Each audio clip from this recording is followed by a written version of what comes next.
Premier promises no tax increases in the next budget. A daring leap from an inner city building. And Parramatta brings down the reigning premiers.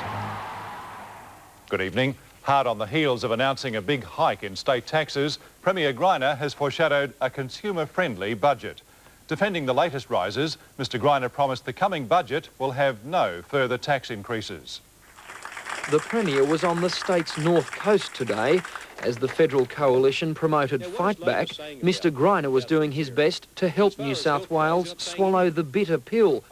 $250 million worth of tax increases. This is all the nasties. It's all the nasties in one go. And the next budget will have some positive things. It will have some growth money for health. But the promises go beyond no more tax hikes.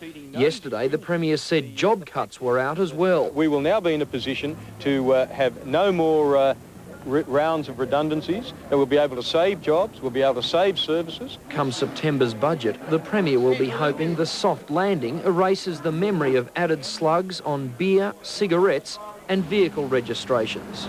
The promise of no new taxes, coupled with the halt on redundancies, means the Premier is effectively locked in for the next budget. And the opposition say there's no way Mr Greiner can deliver. When he says there'll be no more redundancies, there'll be no more increases in taxes and charges, then the people of New South Wales simply won't believe him. The opposition wants to establish an all-party committee to monitor government waste. Jeff Bruce, 7 Nightly News. The man who led the campaign for the ordination of women, Anglican Bishop Owen Dowling, will resign from office and retire. According to fellow clergy, the enormous pressure of facing charges of soliciting for prostitution has taken its toll. Bishop Owen Dowling has been described as the human face of the Anglican Church in Australia. But colleagues say stress, ill health and controversy is forcing him to step down. The bishop was not at his home today and is said to be unavailable for comment. Bishop Dowling announced his intention to retire 1 week after returning from 2 months sick leave. He told a meeting he'll retire sometime around Christmas. Owen Dowling is a leader in the push for the ordination of female priests, but his efforts have been prevented through the courts.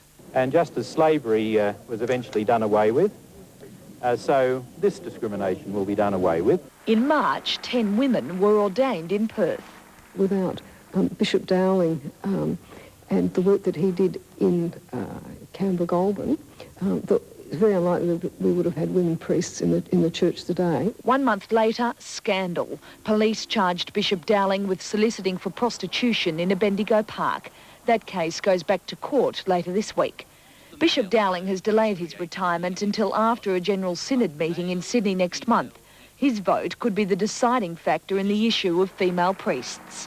His deputy hopes Bishop Dowling's dream of ordaining women will be fulfilled.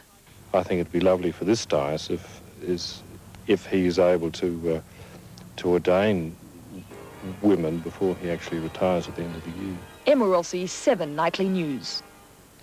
A heart-stopping stunt in the busy Rocks area today when a daredevil parachutist jumped off a high-rise apartment block. Without official permission, the unknown jumper climbed to the top floor of this 38-storey building.